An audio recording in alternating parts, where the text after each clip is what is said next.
Okay, good evening, everyone. Sorry we're running a little late. We just had a lot to discuss tonight. We will start the meeting by standing doing the Pledge of Allegiance. I pledge allegiance to the flag of the United States of America and to the republic for which it stands, one nation, under God, indivisible, with liberty and justice for all.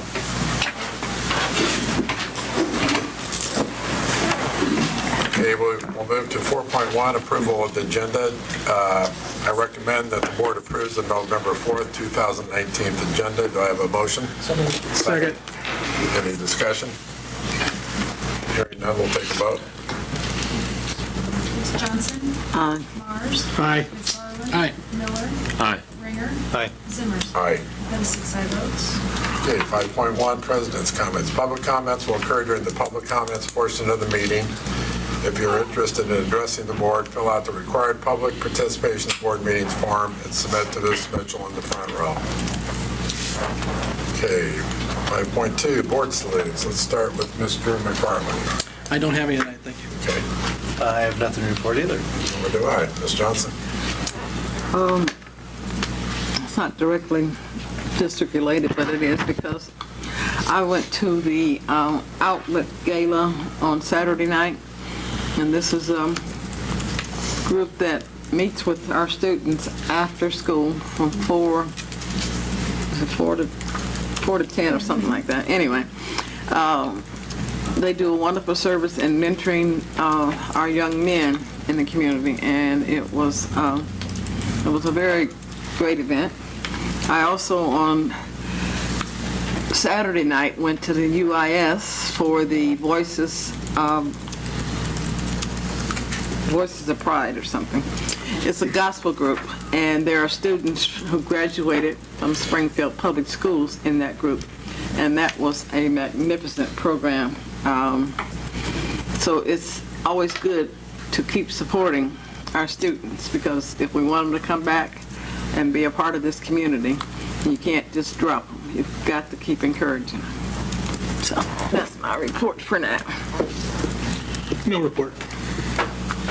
I was able to attend a couple Halloween-themed events throughout 186, and one was not this Sunday, but last Sunday at Southeast High School, and it was a trunk or treat that Project MAC had helped sponsor to raise or to gather donations for shoes for students to be distributed throughout the 186 schools. So it was nice to be able to attend with my family and enjoy a good day, because Saturday was pretty miserable with all the rain. And also to catch up with Grace, who was there with a vehicle decorated with her friends. So it was a pretty good event, and the community and the teachers and the parents and students all supported it wonderfully. And then the following Tuesday, Megan Kapnick, who's a third grade teacher at Jane Addams, invited me over for trunk or treat, which was inside. It was a little cold that day, but no rain and no snow, so 2 out of 3 weren't bad. And I dressed up as the only thing that I could come up with at the last minute, which was a dirt bike rider. So I brought my helmet and my boots and gloves and passed out candy, and I had a great time. I did have one thing, and it's not directly related to school, but it is. I was at a Rotary conference this weekend in Peoria, and the reason for me mentioning this, they have inbound and outbound students, because Rotary sponsors foreign exchange students, and we had 3 students from Springfield that presented at the conference, and I think all 3 of them are from Springfield High, but in the last couple of years, I think one of them was in Germany, one Taiwan, and one Japan, and they're all 3 Springfield High students, and so they spoke very articulately and eloquently about their experiences at those countries. And I'm not sure people are aware that we do have those programs available, not only Rotary, but there are other agencies in town that sponsor exchange students. I just wanted to mention that. I have one other thing too. We funeralized at my church, Union Baptist Church, Don Sluter, who was a police officer in the city of Springfield. And he was one of the police officers who were instrumental in bringing in the off-duty police officers to Springfield Public Schools. So I think that we should acknowledge him and maybe give him a moment of silence, because he was truly, truly a person who was interested in our youth here in the city of Springfield. He did a lot for these children in Springfield, all ages. He was just a wonderful man. Women's house.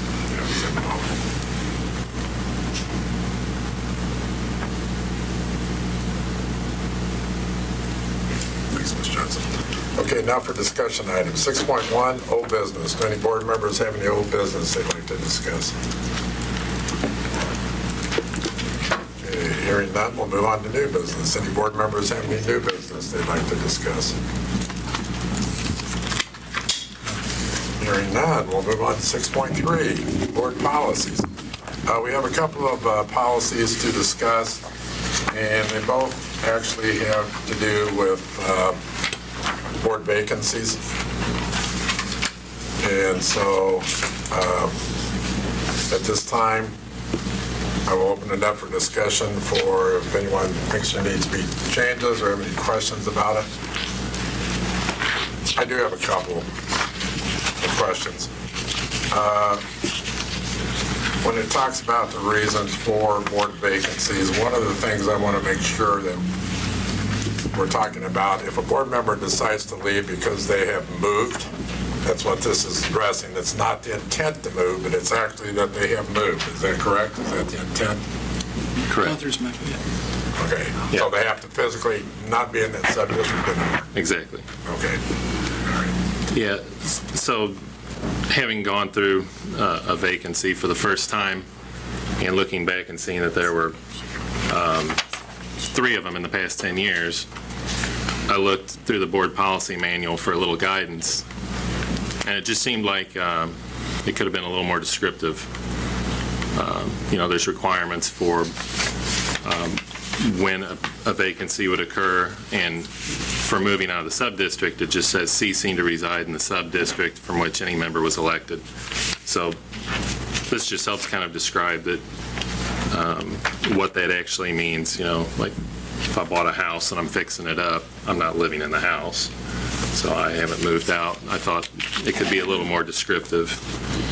And then just when it comes to turning in equipment, and if you have any assignments that you don't get to serve, obviously the vacancy would be effective immediately. So. Okay. Yeah, I just want to make sure that language was clear. The other question I have is about the second part of this, about if the board can't make the decision and we have a tie. I have a little concern with the number of days in order to get that resolved, because what you guys have listed here seems long. Like we have 60 days if there's a tie to select somebody. If we don't, then the regional office superintendent has another 30 days to make. That's 90 days without a board member in that seat. Is there any reason, any intent for that many days? The 60 days, I believe, is just in the school code. That's what they're allowed. Up to. Right. So whenever the vacancy would occur, there'd be 60 days until there'd be any intervention from the regional office. The extra 30 days, I think, is a little new. I think that's something that was added in. I'm not quite sure where that came from. I mean, that doesn't mean in 5 days we couldn't decide, okay, we can't decide Right. this, let's move it to the regional office. Right. Right. Okay. But, with the 7-member board, if we're going to continue to have a vacancy for this same reason pop up from time to time, I think it's reasonable to anticipate that we could have a tie situation with 6 voting members. So, again, looking through the policy manual, the only guidance that it gave was that if the board fails to fill the vacancy within, well, it says 45 days, it should be 60 according to school code. It just says if we can't fill the vacancy, then it goes to the regional superintendent. It doesn't really give any details on how that process could occur, so that's just where some of the other language came from. All right, any other questions? I would just say we have a policy meeting on Thursday, so if you have any other feedback, we'll be discussing this again, Mr. Miller and I at the policy committee. So if you have any feedback before then, you can either get it to one of us or to Julie, and we can have that conversation there as well before we bring it back. Okay, I have a comment. I don't know how, I'm, as a board member, but a non-committee participant on the policy committee, I would hope that you two are not going through just board policy and applying them to what seems to two people who have left the board here recently. I don't think that any of us are not astute enough to get what should go on, so I don't see where we just need to have more language for the sake of having more language. That's my personal opinion, and I'm going to stick to it, okay? Yeah, one or the Because other. if I move, then what rule are you going to make? That board members can't talk? So, you know, you got to look out for what you're You doing. did that, I'd be the first one to shut up, and you know it. I would say also, the policy committee, yes, we've had some of my amendments that we're going to be talking about tonight, Mr. Miller's amendments that we just talked about, but what our main goal of the committee is going to be is trying to align our policies with the main policies that have been put forward by the association to make sure that our numbers align, making sure all of our information's up to date. So that's going to be a lot of the work the committee's going to be doing. And compliance with this Illinois state statute. Absolutely, making sure that we're completely in line with that. So that's going to be several months of work that we're going to start with here soon. I mean, I appreciate your work on this. I think it clears up some language. Basically, I think we've done a very good job of replacing board members, you know, with kind of the procedures we've done, but this is kind of clarifies some language here. Because we've actually got some really good board members to replace those who have left districts, so. Anybody else? Okay, so this will be on the agenda the next time for a vote. Is it for second reading? Second reading and then a vote. Yeah, we'll have to see it twice more, and it'll be going back to committee before then as well. Okay, time for student business. Grace. Okay, I have a couple of things. So on Wednesday at Roundtable, we're choosing the middle schools that we're visiting. And so for our middle school visits, high schoolers go and we talk to the 8th graders to answer their questions about middle school. And this could be over anything. It could be social life, but it could also be like credits required. But we also try to focus it more on the social aspect of high school since they have their guidance counselors come and talk to them about the credits required needed to graduate.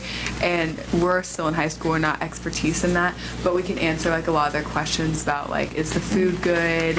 What club should I join? What sports should I play? Stuff like that. But one thing we're doing different is in the past, it didn't matter like necessarily what middle school you went to, but we're trying to have representatives from all 3 high schools at every middle school this year because we found last year that some kids would ask specific questions that, like, say someone asked something about Health and Science Academy that's only at Southeast. We had one school that was entirely Springfield kids, and so they couldn't answer the question for that student.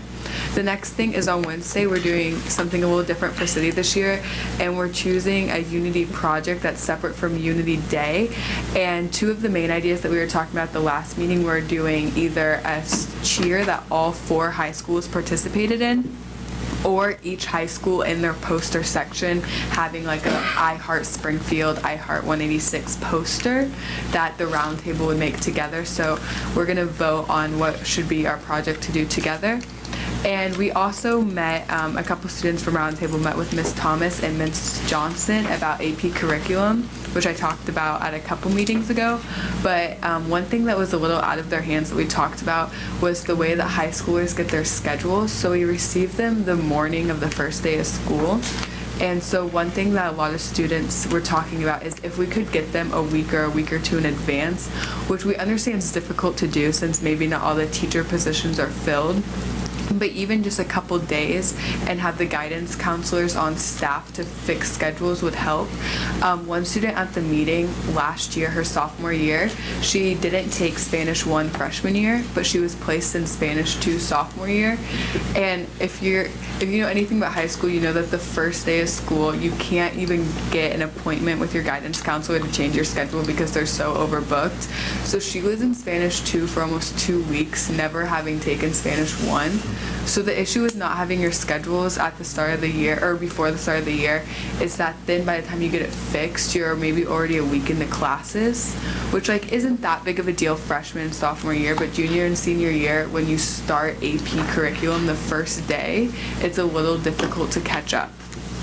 And then the last thing is, I know Mr. Miller mentioned this, but Project MAC is still collecting shoes to give to 186 elementary schools. So they're collecting gently worn and new shoes.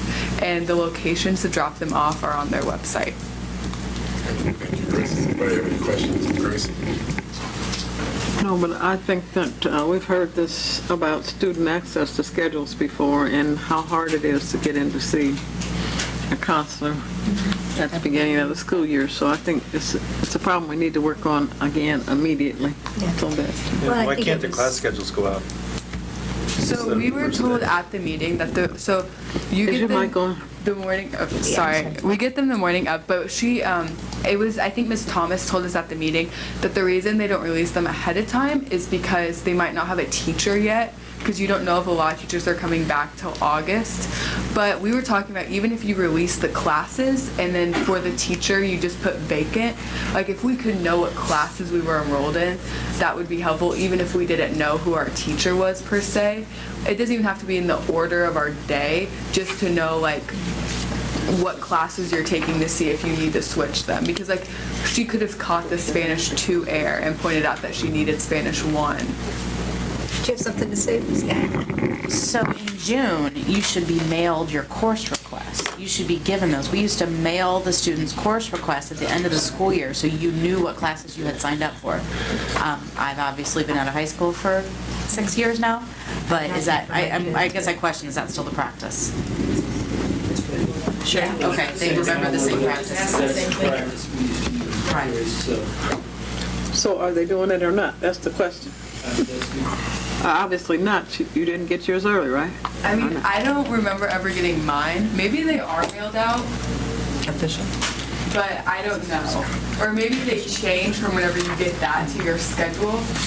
Because a lot of times, say those are the classes you picked out, but like one person at the meeting had chose Jazz 1 and Spanish 4, but they were both the same hour and they were only taught for 1 hour. So like even if they got that in June, when they get their schedule and they see that they're not in Spanish 4, but they wanted to take that for college, like they still have to go to their guidance counselors. Right. So you'll have conflicts with. Yeah. Absolutely, you'll have conflicts that have to be settled. I had that in my household this year too, with econ and Spanish 4 being the same hour. Well, when you set the schedule, that's when maybe, when you set the class schedule for each school, then that's when that information should go out. You don't wait till the last minute to do that, do you? There ought to be some time lapse between that and start of school. Somebody? Nobody? Well, I can't solve it right now, but Ms. Morrison, are you taking some notes on some things to talk to the master schedulers about? Yeah, I know you meet with the master schedulers often, frequently. So when are the master schedulers required to have this put together, this class schedule? Yeah, it's still, it's based upon, I can't hear you, huh? They start working the schedule prior to the beginning of the school year. It's always based on, if, like, for example, we had several courses scheduled for one class in particular, a teacher left the district, and so we had 150 students that were scrambling a couple days before school started to redirect those students because the teacher left the district, and we had no control over that.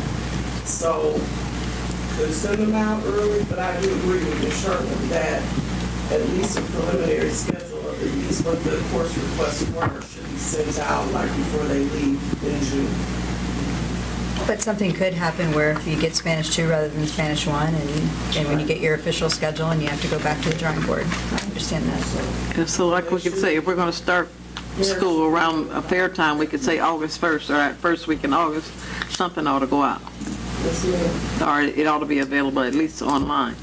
Yes, ma'am. The course request, the problem is when registration comes, you often have to shift your master schedule to cover all the students.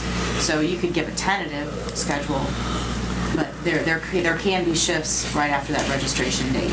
Okay, so when you have your master schedule and you know you're going to have an overload, then that would give you at least 2 to 3 weeks to look at the schedule and readjust. But if you set the deadline to notify the students at least during that first week in August, that'll give them a couple weeks to look over what maybe they need to be taking or what they might want to change. And they can call and maybe leave a message, and whoever's in charge can start working on it when they start work. And they're back the last week of July. So they're there. Absolutely. I know for me, my counselor, she always calls us over the summer, like calls our cell phone or our home phone and talks to us about like what's not working in our schedule. And I thought that was common practice until like I was telling that to the other kids and they were like, no. Like we show up the first day and we have no idea like, oh, that there was a conflict here, this or that. So maybe it should be common practice that you're in touch with your counselor over the summer and they're like emailing kids like, oh, there's a conflict your 4th hour, you can't take Jazz 1 and Spanish 4.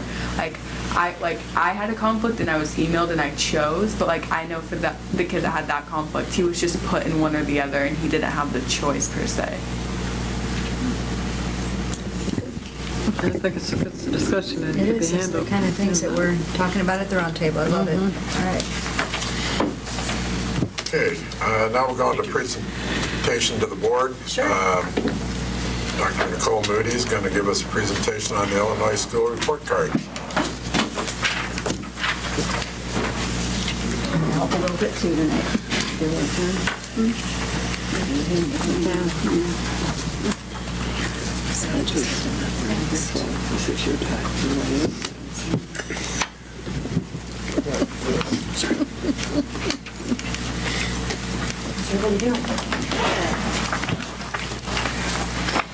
All right.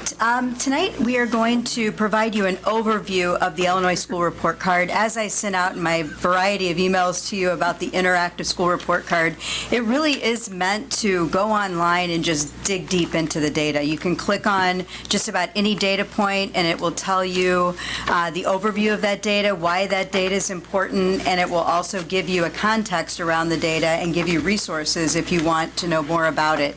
So you used to be able to print off a pretty nice copy of the Illinois School Report Card, and it was just a 2 or 3 page document. That's very difficult now because it really is meant to go online and be interactive in nature. So our presentation tonight is going to be a summative data review of some of the highlights that we wanted to share, but we are willing to and happy to talk about any data point that you may find at any point as you go online and take a look at all of the data that's available to you. Each year, the Illinois School Report Card comes out at the end of October, and then it is unembargoed by the State Board of Education, and that was last Wednesday. So this was the first meeting for us to come and be able to talk with you about it. Tonight, our presentation, and I've got some great members of the instructional support team here. We're going to give you the report card highlights, the Illinois School Board summative designation indicators. We're going to give you a variety of data snapshots, and then we're going to also talk about some of the implications of the work. We've had these scores in our hands for some time. They weren't official. They were being changed a little bit along the way by State Board, but we've had a good idea of the data and been able to put some things in place at the beginning of the school year. So one of the things that we wanted to let you know about was that we also have given all of this data to families. So earlier in the school year, we received individual student reports. Those students received their reports from their school, either in their Wednesday, Tuesday folder, or also sometimes by hand if they were having personal conversations with families. And then we had an opportunity during our parent-teacher conferences to discuss the data further if the parents had any question.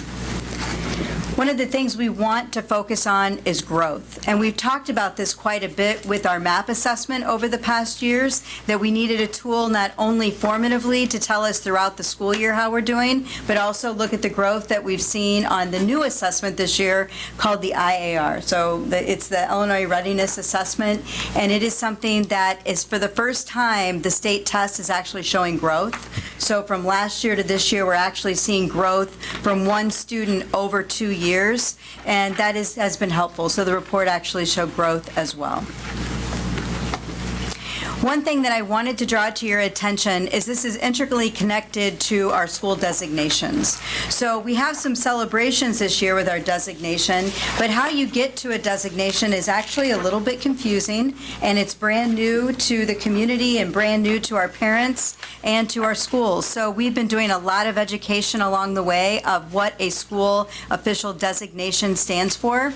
You have two different bands. You have the K-8 band, and you also have the 9th through 12th grade band. So on the left of this chart, you'll see the indicators that make up the official designation for K-8, and then on the right, you'll see the indicators that make up the designation for your 9th through 12th grade or high school career. And you can see that each of these slices of the pie are given a different level of percentage. That doesn't mean that District 186 had 25% math growth. What it means is the score that we took as a district on our growth for math makes up 25% of the designation's overall score. And so there's quite the psychometrician work behind the scenes to come up with these designated indicator scores, but they are a statistical situation that the state has put in place to meet the Every Student Succeeds Act. So you can see that over 50% of the pie for 6th through 8th grade is based on student growth. So how Jennifer Gill did in 3rd grade related to how I do in 4th grade. And then also you can see that proficiency is another almost quarter of the pie there. You have math proficiency, English language art proficiency, and then science proficiency. And those are added together to make up those three sections. Then you also have an English language proficiency piece, or progress to proficiency. We only have about 1.7% of our population in District 186 that take the English language proficiency exam. So if it's not enough to be a part of our designation, then those score points are then spread throughout those other categories. So we don't lose points for that, but it is designated and has a holding spot for those districts who do have high populations of English language learners. The next part of the pie is 20% of that pie is chronic absenteeism. Remember, this is a new score. Any student who is in excess of 18 days, and that's there together with excused and unexcused absences. So that's the first time that we've had an overall part of the designation with absenteeism. For the last 2 years, we've had that new score. And then the last is 5% for the climate survey, and that's the 5 essentials. And we actually have that window open right now, and schools and families are taking those assessments. So all of those together give our overall designation score for each individual school. On the right side, you see the 9th through 12th grade band, and it's very similar to the elementary, except for instead of growth, you have a large section related to graduation rate, and that is the 4th, 5th, and 6th year composite together graduation rate for that school year. So they're actually giving you points for your 5th year and your 6th year students who go ahead and complete graduation. The other thing to note is that this is a rate. This is not a percent of students who are graduated each year, but it's the graduation rate. So the number of students who start their freshman year and graduate within their 4-year cohort or graduate in that 5th and 6th year. Then they also have the same math proficiency for math, EL, English language arts, and then also science, and that's based on the SAT assessment and the state science assessment. You also have a piece of the pie that makes up about 8.33% for the 9th grade on track, so those students who have met the requirements to be on track at the end of their 9th grade year. The climate survey counts a little more. We actually ask students to take it in the high school level, and that's 6.67. Chronic absenteeism also plays a role, and then they too have the English language progress to proficiency assessment that makes up the last part of that band. So you may say, well, what are the designations in the end? I think you're very familiar because I've communicated those with you, but schools can either be designated as exemplary, commendable, underperforming, or lowest performing. I'm not going to read those definitions out on a long night, but here's how we fall as a district overall. So So at this time, we do not have any exemplary schools, but we do have 23 commendable schools, and that is an increase from 18 last school year. So we had several schools that were able to move from either lowest performing, underperforming, up to commendable, and we still have some schools that are performing in the lowest category, as well as 2 that are performing in the underperforming category. So looking at the names of those schools, we had 7 schools that actually moved up to commendable that were lowest performing or underperforming. Those are Du Bois, Enos, Fairview, Hazel Dell, McLernan, Ridgely, and Harvard Park. And we've heard from Harvard Park this year, and they actually went from the lowest performing up to commendable. So they made a lot of progress in 1 year. 15 additional schools actually have stayed commendable for 2 years in a row with our new state designation system. We also have had a lot of growth with those schools that still remain on the lowest performing, and we wanted to, or underperforming categories, we wanted to point those out to you. These are the 5 schools that are remaining on that list, but they are showing growth along their progress towards their goals that they're setting for themselves, not only as a school, but individual students and individual classrooms. So you see in the English language art, our student growth percentiles, Feichen's went up 38 percentile points, Graham 42, Grant Middle School 48, Jefferson Middle School 41, and Washington Middle School 40%. In the percentile. And then math student growth percentiles, we had Feichen's went up 41, Graham went up 33, Grant Middle School 41, Jefferson Middle School 38, and Washington Middle School 42. And remember that 50 percentile is kind of a goal for you to get over the bump. So you see schools are just teetering on the edge and really working hard to make those growth goals with their scores. So the designations are a new way of life. We used to have meets and exceeds and watch lists, so these are the new language, but we were very proud of the schools that were able to move up to commendable, and they are still working hard. They're looking at the data saying, we aren't there yet, we know we got over the hump, but we want to keep going and keep working hard. So you'll see some of that conversation when we start to share some of the individual data. I'd like to turn it over now to Dr. Moody, who will take us through some of the different score points of the assessments. I want to thank all 3 ladies for doing a great job on the report. Mrs. Boozer, thank you for all the work that you do with Instructional Support Services, and Mrs. Morrison, the work that you help me do with our high schools and trying to do all the hard work behind the scenes. And we also have Meg Thurman, who works with our special needs students each and every day. And we have Jill Grove, who works with all of our social emotional learning, and then also the work that we're doing with our 5 essentials is so important as well. And I'm sure I left people out because we're all a team trying to figure out how to make this work. I'm going to turn you over to chronic absenteeism, and then you're ready to go. Thank you. Thank you, Superintendent, and good evening, everyone.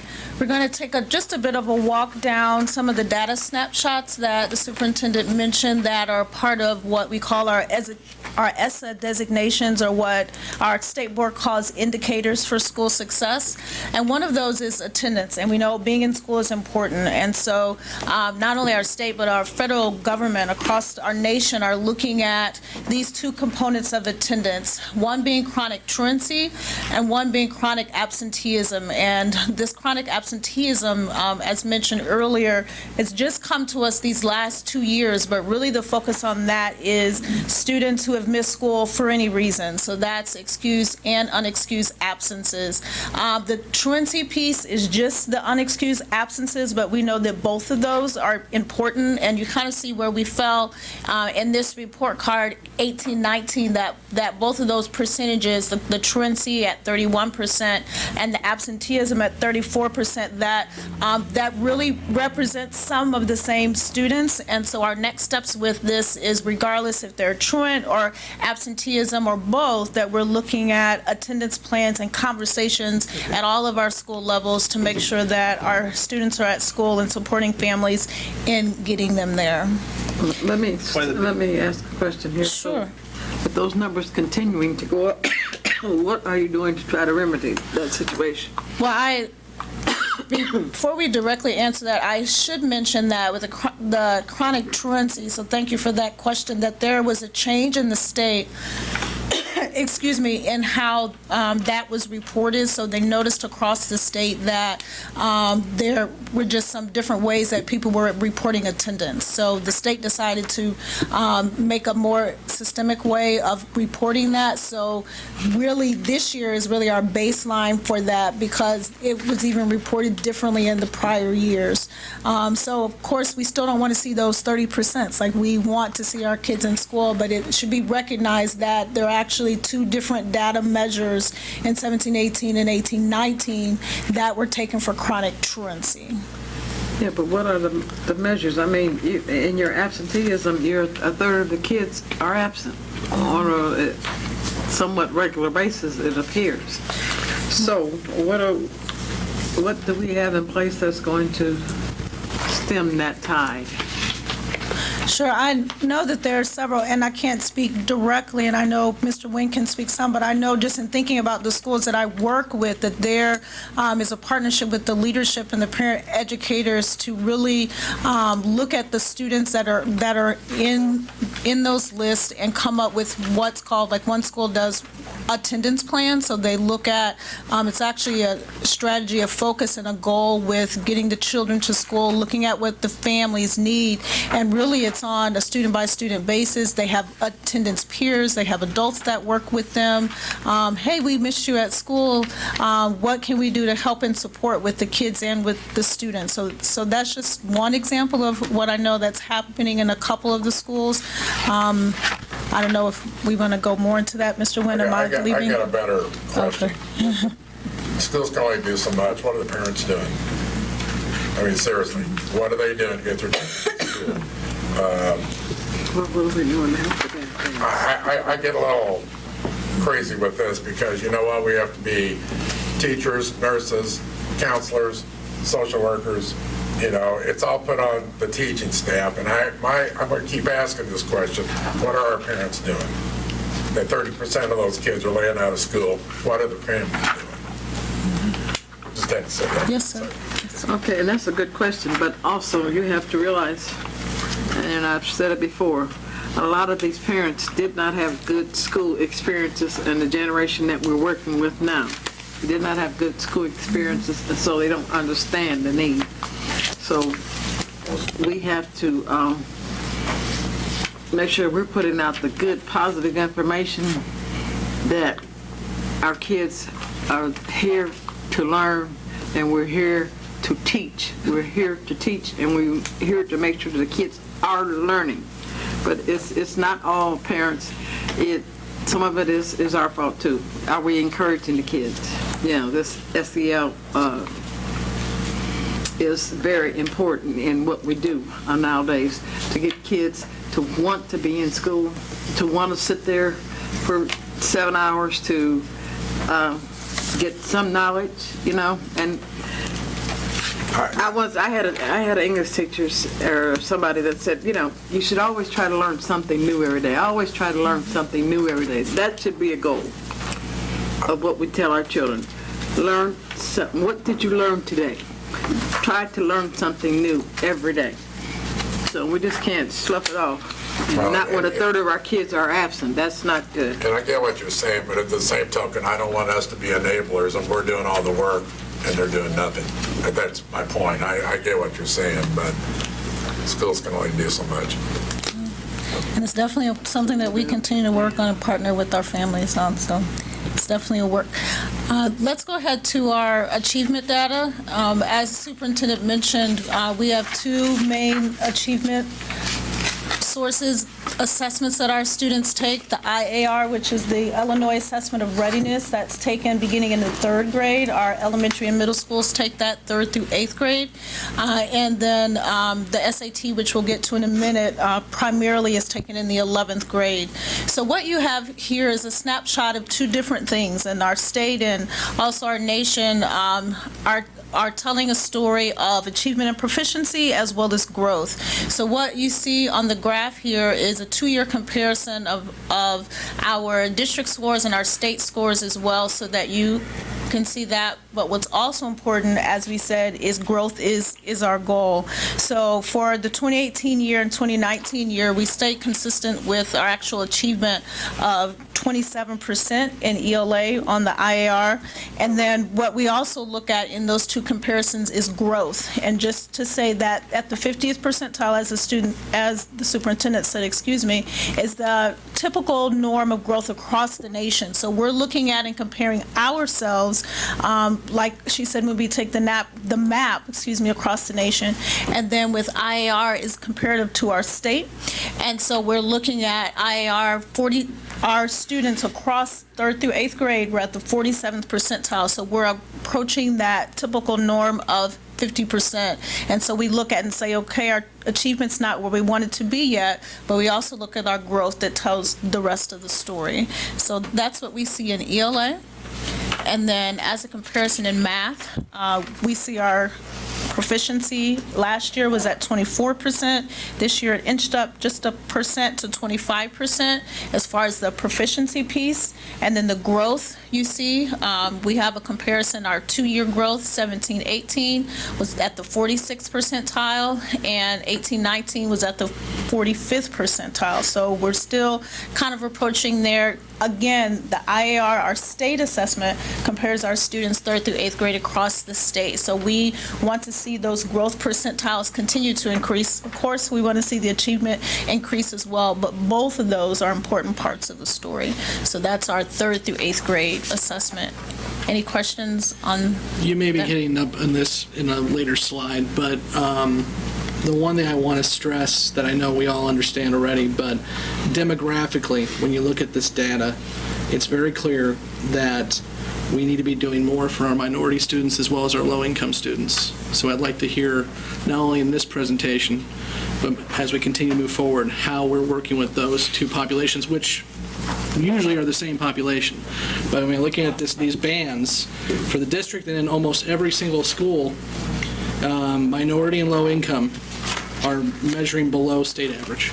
And that's where I think, obviously, I want to hear where we're working on as well, too. Sure, it does come later in the slide, and we'll kind of look at that sometimes they're not necessarily the same group, but we do have some conversation around that The we circle chart, definitely I'm sure there's a need. lot right there in the middle, too, but yeah. We I hear. definitely need to have that conversation, so thank you.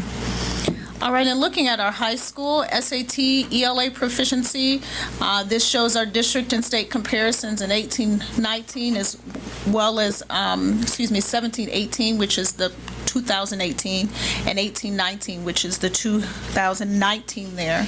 So in those years, 2018 and 19 for ELA, we were at a proficiency of 29% in 2018, 27% in 2019.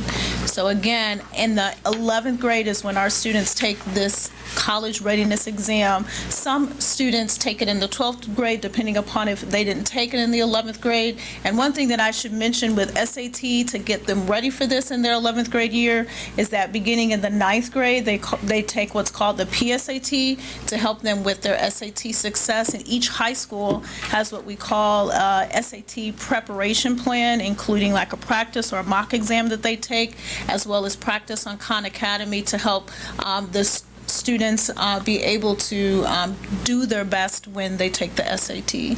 So that's ELA. And then for math, you see the proficiency here. For math in 2018, we were at 25%, and this is all of our students that took it in the 11th grade for SAT, and then in 2019 at 23%. So we see some differentials there from the 2018 to 18-19 year. We had couple of percentage of slide in ELA and in math for SAT. Usually, as far as significance, we really look at 3%, but whether we go up or down, we still look at that and talk about implications for curriculum, which we'll get to in a little bit. Other indicators that are important for us to talk about because the achievement and the scores are just one piece of the data, one snapshot, but some other things particularly that we want to focus on tonight that is very important for the high school level is freshmen on track. And we really track this across the years to see how our district and our individual schools are doing. We definitely have some celebrations in this area, and looking at our two-year comparison from 2018 to 19, looking at two of our schools that actually increased significantly the number of students that are on track. And really what that means is that students have passed their core courses. The courses for ISB are that they have passed 5 credits, that they, at the end of their freshman year, that they have enough credits out. Our standard's a bit higher than that, but 6 credits, but just for ISB, it's 5. And it's important for us to know that those students, that we're tracking those students and see how they're on track, because we know their success in that first year has a lot to do with their success as they finish their high school career. So we do want to celebrate the growth that we're seeing as far as the percentage of students that are on track, that we saw those increases with 2 of our schools. But again, we just don't stop at those numbers. We dig deeper to see what do we need to do. One of the things we'll talk about later as far as our implication is really looking at the data more with these students and getting with the high school administrators to really focus on the courses that students are taking, them being at school, that attendance factor that we're talking about, and any behavior things that we need to look at to help them stay on track. Going along with freshmen on track is the graduation rate, and as Superintendent mentioned, ISB recognizes, and we believe it's important that we not only look at the 4-year graduation rate, but we also look at the 5- and 6-year. So you see in the yellow is our district there, so our 4-year graduation rate is at 72%. Then we look at our 5-year and 6-year at 77%. So it's important to say that 4 years is our intended amount of time that we would like to see a high schooler graduate. However, that doesn't happen for all students, and we want them to stay in school, and we honor that they do. So you even see in like our district overall rate was at 72, and then even in that 5th year, we saw kids stay in school that didn't graduate in that 5-year or in that 4-year. In the 5th year, that percentage was actually higher. And so we also celebrate. We have schools that have also increased their graduation rate from 1 year to the next. And again, looking at that freshman on track, tracking those students and seeing how they're doing, having those conversations with the students as well as the families about the courses that they're taking, as our student board member said, about the supports that they need.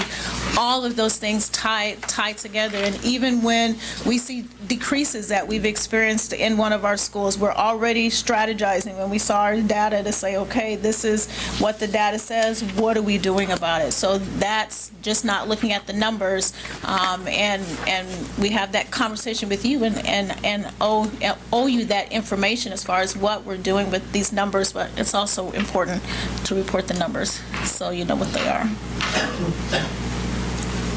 Questions about that before we move? Are we good? So if a student starts at any particular high school, are we responsible for them all the way through, even if they move out? So that's part of the graduation rate that the superintendent was talking about. So within that rate, it looks like at the students per school that start in a cohort, like their freshman year. But then a part of that calculation does account for students that transfer out that you would not be responsible for, but it also accounts for students that transfer in that you're responsible for. So there's a very complicated calculation that goes into that. But if I'm inferring your question, for students that move out, they don't stay a part of our cohort and they're not counted against us if they don't remain in, like if they transfer to another district. Now if they drop out and don't go to another district or school, then they do count against. On our records. Yes, sir. Okay, I'm sorry, Ms. Johnson, go ahead. So you're giving us these percentages, but it would be better to have numbers as to how you get 79% at Lanphier High School in 2015 and 63% in 2018. We need numbers to compare because it's, you know, four parts, you get a quarter, all right? But that number could change. Those 4 parts could go into 6, could go into 8. So I need some numbers to know Sure. how many kids these affect. And, excuse me, you're talking about the graduation rate Yeah, the itself? graduation Okay. rate, I'm really, So we could go back and look at last year's end of the year. We can look at graduation those report to get the numbers, yeah. And we could provide those again. Okay. To see Yeah. how that's now okay, well, this should be articulating included into in this the- report. So next year, let's do Well, that. this is what is on the report card and what we're giving you an So you didn't overview add of. anything into this? We did not. We just No, are these are the talking to actual you about the numbers. summative- Yeah. From the From the report report card, yeah. But yes, we But we That you have pulled those. it out though, right? Yeah, okay. We have the actual numbers that We can graduated provide off each those. school. We can give you that. Okay, for science, we take the Illinois Science Assessment, which is actually an assessment that is provided and developed by our state. Some of the other ones are outsourced, like the IER and, of course, SAT, by the College Board. So we look at our 5th graders, our 8th graders, and high school biology, at least from the 2018-19 school year. So we look at proficiency. In 2018, we were at 37%, 2019 at 35% overall. And then you can see 5th through 8th grade from 2018 to 2019, we went from 42 to 43, 8th grade 47 to 40, and then high school biology 22 to 20%. So the science assessment, and we talk a little bit more about implications as we go through, but this is one that we continue to learn about as the state kind of changes some things with that. We're definitely on the learning curve and move with that, but it's important to highlight where we're at with this proficiency and continue to learn more about this assessment. And thinking about college and career readiness and those assessments that go into that, AP enrollment and exams is definitely a focus that we look at. What we found in looking at our 2-year comparison is that we're finding that the total exams taken by students across the high schools has increased, including the total AP exams resulting in college credit over 2 of our schools. One thing that, even though we've had a focus with the equal opportunity schools, that has not increased is our enrollment. So even though we're seeing students, according to this data that we have here at three of the schools, taking more exams over this 2-year comparison, unfortunately, we have noticed that the numbers of students taking 1 or more AP courses has actually declined, and we'll talk to you a little bit about what's going into that and what we're doing about that, but this is what our data is at this point.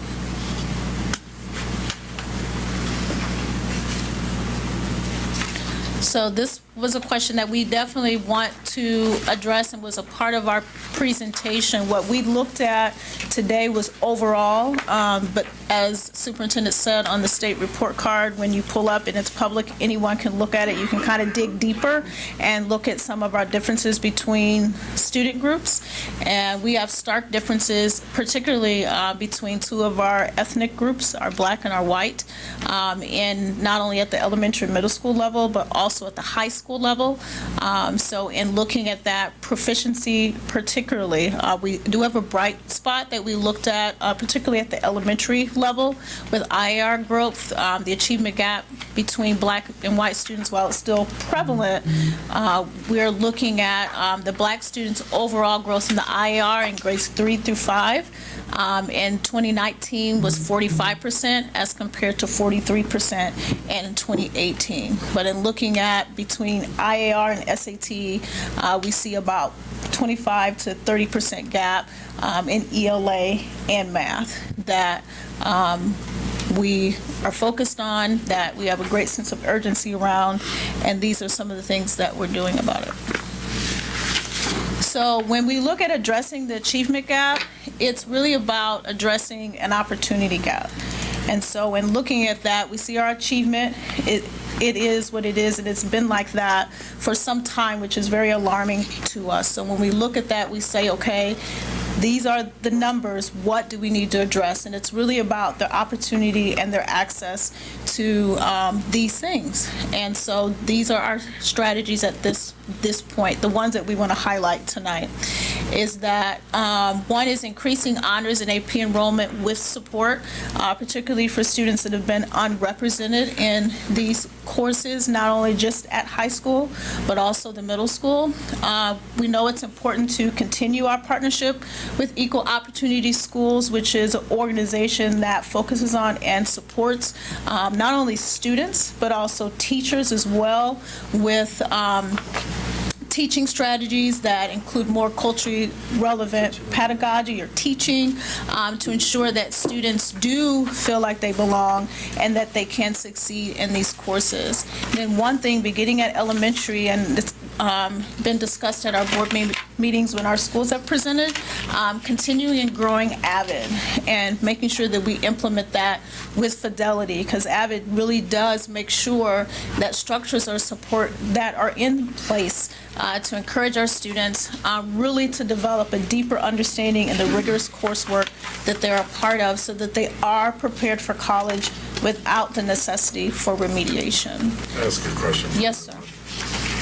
I've asked this question before, as far as honors classes, about starting this earlier, particularly in middle school. I notice you have moving students up to honors classes. Do you have numbers on those? Have you increased that number over the last 2 or 3 years that we've been? I know we have numbers on them. We can't speak off, or I can't speak off the top. I'm not sure if Dr. Morrison can, but. Yeah, I'd like those because I've said this many times, I really think this is the key. When they get to be freshmen, it's a little late to say, you know what, you're going to an AP class. If they haven't had any exposure at elementary or middle school, and I want to be honest, I don't see that happening, but if it is happening, I want you to prove me wrong and show that we're increasing the numbers in middle school, because I think we're going to make any headway here. That's got to be the key. We're going to start these kids earlier, these AP classes. So for math, up until last year, we only had Algebra 2 in 3 of the middle schools, and this year we have it in all. So we are increasing the number in math of students in the honors classes in middle school. With Avid starting at the elementary level, that's going to be increasing awareness around those honors classes as well. Yeah, I would definitely agree with what we're saying here, that the opportunity gap is a huge issue. And one of the things is we have a divided city. So ensuring that folks who are on the east side and northeast side of town have the exact opportunities at Lamphere and southeast that the students have at Springfield.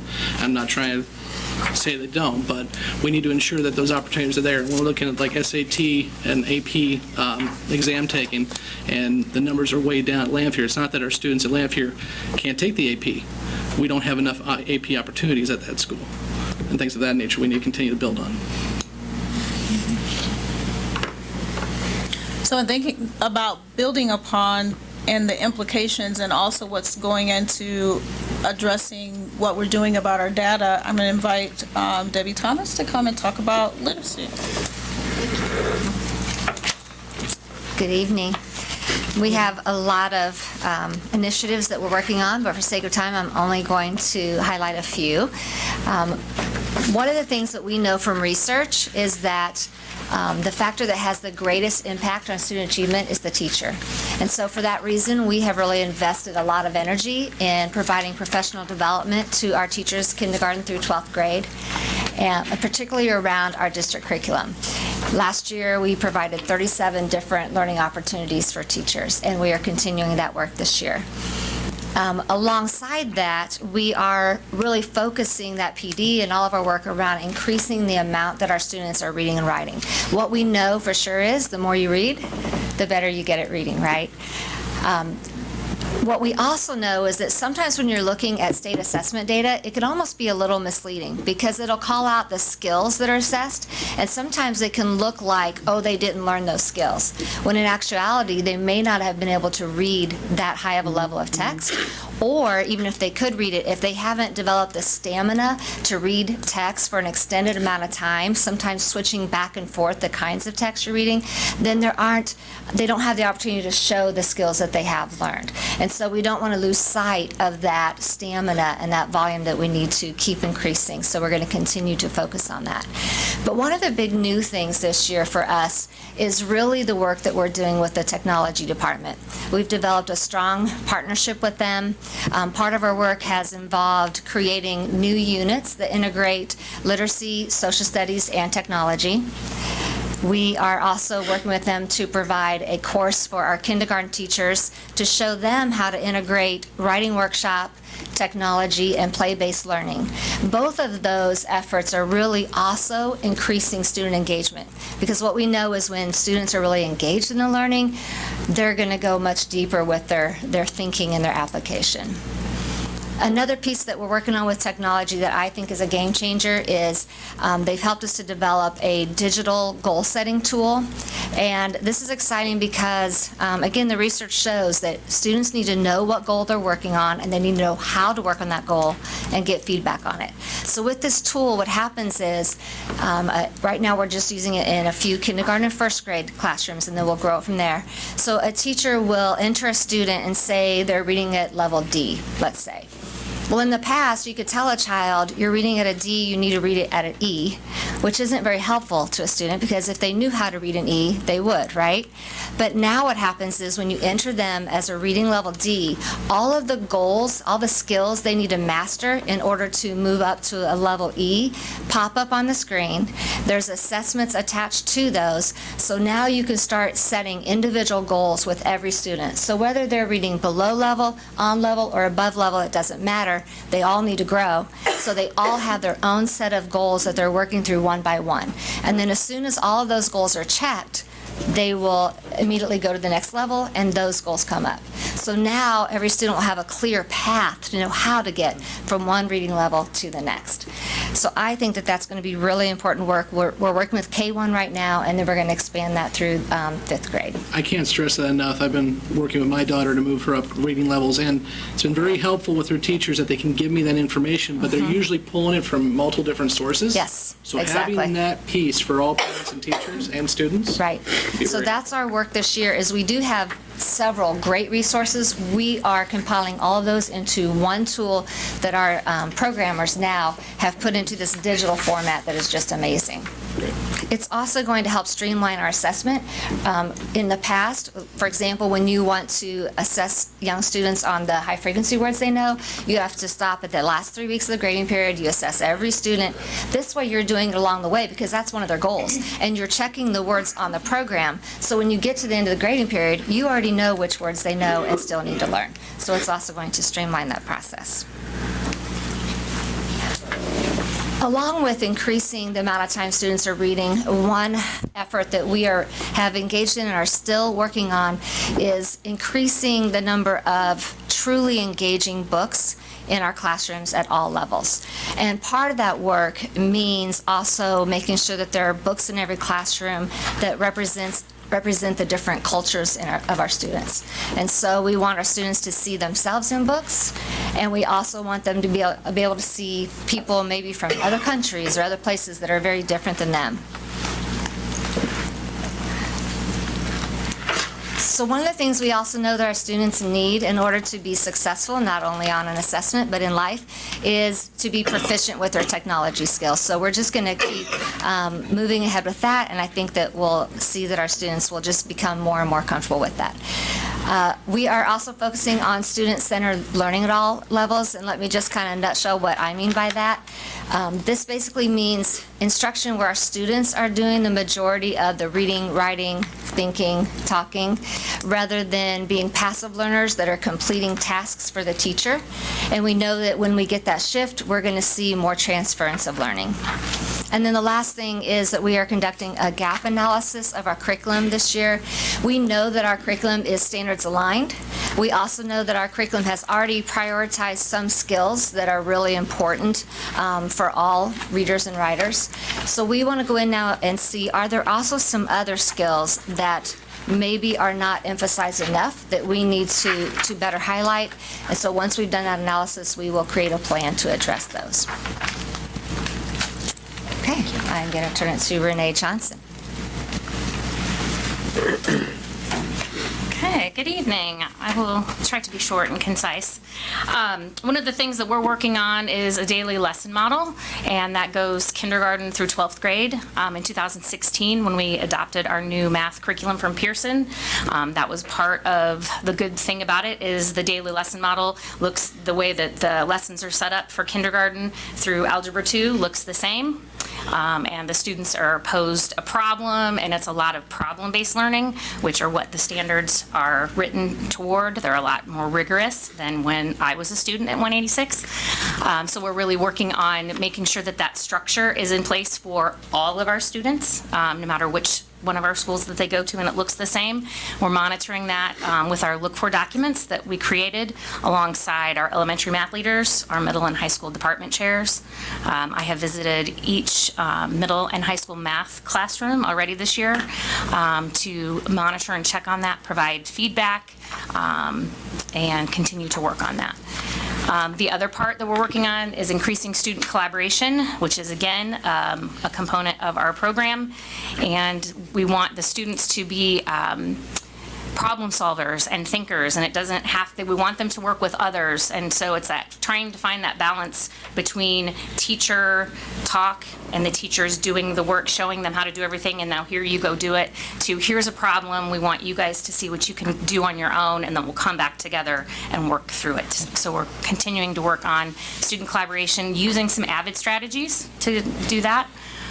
Many math teachers have been to AVID, so we're working on that. Another focus is around the Illinois Learning Standards and what students need to be able to do. I talked a little bit about how that is different, and students are provided with different strategies to solve problems instead of just one way, the traditional algorithm, but giving them different avenues. It's not everyone learns the same way, so being able to expose them to different facets and different ways to learn. We are also working on some of our assessments, and while it's great to have assessments that come with a curriculum for teachers that are already written, what we're finding is they're not always aligned to what the standards are asking.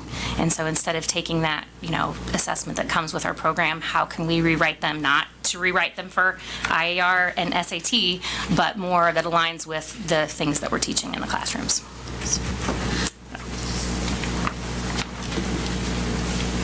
Thank you, Debbie and Renee. And to conclude, I just want to give a summary of the teaching and learning implications. We did a data snapshot and reviewed our data, and so it's really all about what we're doing next and what's happening. So really going deeper with the implementation of MTSS, which is a multi-tiered system of support, which means basically many layers of support for our students, and looking at whatever their learning level is, what are the needs that they have, and how are we as a system supporting that K-12. You heard us talk about AVID, but it's true, it's a huge strategy that we have, continuing and growing AVID implementation with fidelity. That means that not only just doing AVID, but doing it to the true essence of it as the creators have designed it, so that our classrooms are engaging, so that our teachers have the rigor in the instruction and are providing that. That's a process that our teachers are going through as they have training, not only in the summer, but throughout the school year. And then the one that really involves everything is continuing to create what we call a data literate culture in all of our schools, so that our teachers and our staff, one, know the data, and then two, they know what they can do about it and have supports around them so that we're providing our students what they need. So it's a learning process, it's a growth process, but it's one that we continue to be committed to as we learn about our assessments, as we learn about our curriculum, and make sure that it's aligned to our state assessments, so that what our students are expected to output, we've input that into them and supported them along the way. So that's really the snapshot that we intended to provide with the superintendent tonight, and we can answer any other questions, or if we need to do a series of other information to provide, we can do that too. I don't have a question, but I have a comment. I really feel like this is a positive step to have that many schools move up. The growth. Since last year. We're not perfect, we're not there yet, and we know that, but just and I really got to give it to the State Journal Register. When they did a story on this, the headline was so positive, you know, about the improvement instead of who didn't make it, you know, the improvement. So I really appreciated that. But kudos to all you that are working on this, because I think we can see that there are improvements being made here. So thank you. Thank you. Thank you so much. Yeah. I would ask you to give us, I'm sure there's something else about the culture, minority breakdowns, so that I can see what's going on with For each school. every school. Okay, we're now going to move on to 8.1, business reports.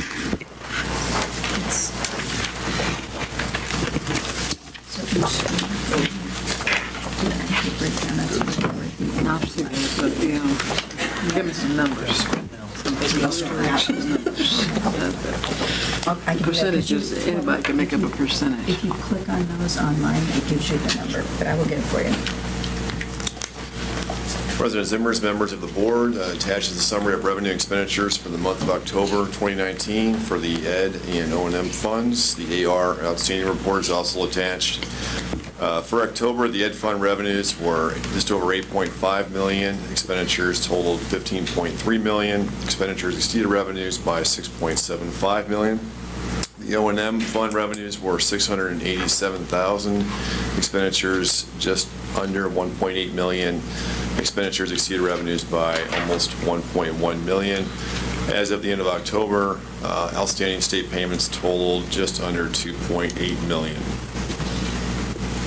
Thank you. Anyone have any questions? Yeah, are those, when you say outstanding, let's go back, clarify, 2.7 or 2.8, is what they owe us, or is that what is coming through? Is that for the full year, or is it just segmented? Those are payments that have been vouchered but not yet paid. Okay. For this school year. For this school year, yes. Thus far this school year. Correct. In the past years, we've been talking about past years, so at least it's within this school year. There's a little left from last year, but it's pretty small. It's on that little box. One just general question I've got, budget related. So now that this 1% sales tax passed, and we're going to have a new revenue stream coming in for facilities, what happens to the old line that we had that was existing for facility updates? Is that something that's just going to stick around every year, or is that? There's so much work to be done that we can use that money and build the projects that we have in our facilities plan. I just wanted to know if that still is specifically designated for the one use for facilities, or if that's something that we can. I'm not sure. You guys want to try to tackle what he's asking? I guess I'm not quite sure what I'm asking. The amount of money that we used every year in order to keep the facilities moving. Now, these are just questions I'm getting from people. Now that there's a new revenue stream, does that supplement it? Does it replace it? They're separate. We have a line item for plumbing repairs, electrical repairs, building Your day-to-day repairs. things that happen. And they're the day-to-day items. The bigger health, life, safety projects that we took on over the past few years were all done with health, life, safety bonds. We weren't. So that's a part of our debt now, not a part of that fund that We he's don't talking about. necessarily have. There is a small line item that we used for the underground tank at Vichin's and some other smaller Things happen. projects. They amount to about $200,000, those two line items. The rest is we have a line item for historically what we've done for electrical repair or building repair. And when you apply it to our square footage of floor plan in the district, it's not very much per building. Okay. I'd be happy to show you that. That's kind of what I suspected. And we have a small line item for if we have to go out and hire a Henson Robinson or a E.L. Pruitt to dig uncover a sewer line or something like that for us. We don't have that kind of equipment. So we do have some some other monies for if we have to hire an outside contractor for a small one-time position. Okay. And then we have ground maintenance equipment that we pay for, or we work on trucks and all the other fun things that we have over at 530, which if you want to come over and see it, I can show you around that. Take you up on that. Since you probably haven't yet, so. All right, thanks. All righty, thanks. Now we'll move on to 9.1, Superintendent's Report. Brief and to the point, in your board packets this evening, I sent you, and I'll also send it to you electronically, I have an RFP for our next transportation bid. As you know, at the end of this school year, first student's contract ends. That transportation bid is in your packet because I truly do want feedback from you. If you read through it, there are gray highlights of new portions of the transportation RFP that we think are important to add in this year.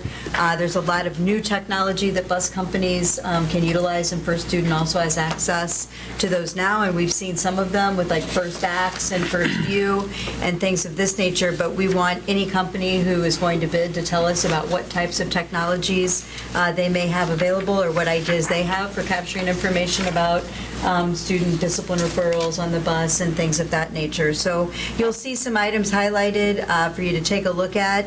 Once again, this new RFP will cover the next 3 years, so beginning in 2021 through the end of 22, 23. And then there will be a part of that contract that would allow the Board of Education to analyze the service at that time and extend that for 2 more years if you wish. We do have a timeline that I've given to you as a cover sheet on this program, on this RFP. We would like to mail out those RFPs and have legal notice going to the SJR, which is required by law, on November 20th. We'd like to post a pre-bid meeting on December 3rd and 4th for any company who would wish to join us to hear about our district and learn a little bit more about us. And then we would like the proposals to be due by December 20th for us to look at and adopt in the first of the year. So it just, if you have an interest and you want to read through the RFP, we welcome any input over the next few weeks into that. You can talk about it in open session if you wish at the next board meeting, or provide those to me through email, but we will have those obviously publicly available once we post them. Okay? Just had a quick couple shout outs. I wanted to give a shout out to Franklin Middle School. They donated $2,600 to the American Cancer Society. They collected that at their 11th annual Think Pink Girls basketball game. It's a big part of my life, going to that game for several years. It's always fun and always well done. And they have all kinds of, not just basketball, but they have silent auctions and things of that nature. Shout out to Springfield High Senators for making it to the playoffs. It may not have been the outcome that they want, but we're proud of them for going up to Lamont and giving it a really hard-fought battle. Shout out and congrats to the Senators boys cross-country team. They placed 4th at the sectionals this past weekend, and they will compete in the IHSA state track meet in Peoria. And then also a shout out to Project MAC. It was already mentioned by Grace, but they've already, the alumni, Southeast alum Herman Senor and DeAndre Crawford have already purchased 40 pairs of new shoes for Lee School, and they know that they're accepting some new and gently used tennis shoes still. So just really great outpouring of support for our students. Right when the snow gets and their shoes get all wet, those are the days when we need some help. So thank you for that, and that's all I have this evening. Great, thank you. We'll move on now to 10.1, approval of consent action items. President Zimmers, a member of the board, I recommend approval of consent action items 10.2 through 10.5 as described in the corresponding resolution. So moved. Second? Second. Okay, any discussion? Hearing none, we'll take a vote. Mars. Aye. McFarland. Aye. Miller. Aye. Ringer. Aye. Zimmers. Aye. Johnson. Aye. That is 6 aye votes. Okay, now roll call action items, 11.1, personnel. Mrs. Sherman? President Zimmers and members of the board, the superintendent recommends adoption of the personnel recommendations as presented. Motion? So moved. Second. Any discussion? Hearing none, we'll take a vote. McFarland. Aye. Miller. Aye. Ringer. Aye. Zimmers. Aye. Johnson. Aye. Mars. Aye. That is 6 aye votes. Okay, 11.2 is approval of revisions to board policies 235, 410.07, 450.105, and 845. These we had talked about at the last meeting, but I do have a little blurb I need to read here. Whereas the Board of Education's School District 186 maintains board policy manuals giving direction to the district, and whereas such policy manuals reflect case law, legal rulings, legislation, and district practice. Now, therefore, it be resolved that the board approves the attached policies relating to the board members, candidates, and elected officials. Do I have a motion? So moved. Second? Second. All right, any discussion? Just real quick, I want to thank Ms. Earlham, Secretary Hammers, Superintendent Gill, and Board Member Miller for taking part of the policy committee that kind of worked on these again, hammered out the final drafts you see here. This is not the first time you've all seen this, of course. These amendments strengthen our policies concerning how the district handles sponsorships and other event naming rights in regards to elected officials and candidates for office. Specifically, elected officials and candidates cannot place their names on school property or place their names on special events. The policy does allow for dedication plaques as well as for forums for politics in which all candidates are invited to participate. As Ms. Johnson pointed out, it is correct. I'm writing these amendments based on past experiences of the district. Those issues have been dealt with, but I hope we can agree that we don't want to have them come up again.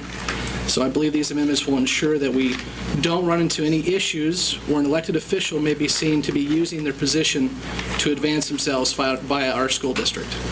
So I hope you'll approve. Okay, thank you. We'll take a vote. Miller. Aye. Ringer. Aye. Zimmers. Aye. Johnson. Aye, but like I said, I hope we're not just doing stuff to be doing it. I hear you. Mars. Aye. McFarland. Aye. That is 6 aye votes. Thank you.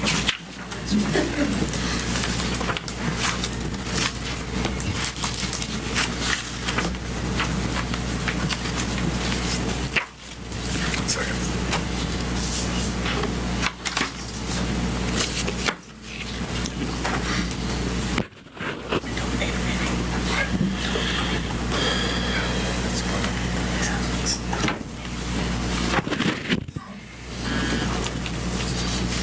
Okay, well, we will now move on to 11.3, student discipline.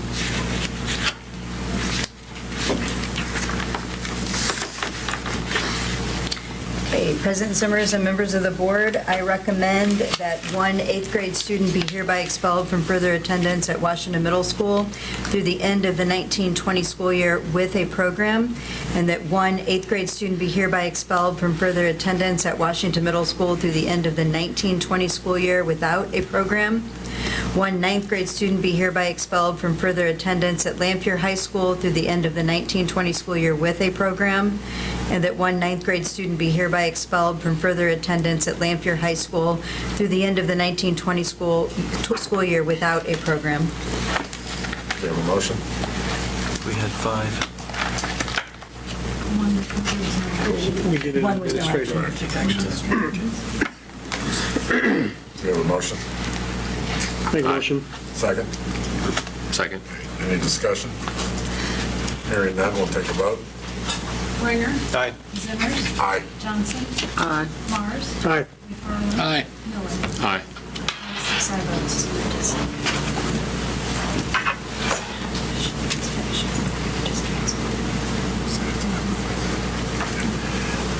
We do have one speaker this evening. Before the speaker comes up, I need to read this. The Board of Education, I encourage public comment and public participation in board meetings. However, it is inappropriate for any person to name a student or an individual employee, including designating an employee by job title rather than name in open session. If any public commenter wants to address issues related to an individual student or District 186 employee, the commenter is invited to contact the board office or member of the cabinet prior to the meeting. It is not the intention of the board to discourage public comment in any way. Rather, it is the intention of the board to address issues regarding individual students and employees in an appropriate manner. We thank you for respecting the privacy of our students and employees by following this rule. Okay, this evening. Mr. President, before you let that person come up, can I'd like to recognize an employee. Nalo Mitchell worked very hard on the P4 program, coordinating getting the students together, getting the information out, and getting people to the interviews. And last Wednesday, we had the co-presentation for the new incoming freshman class at SIU School of Medicine in the P4 program. And a lot of that would not have happened without the persistence of Miss Nalo Mitchell. And I think she does a wonderful job of coordinating the duties and responsibilities she has in this district. She probably deserves a big raise.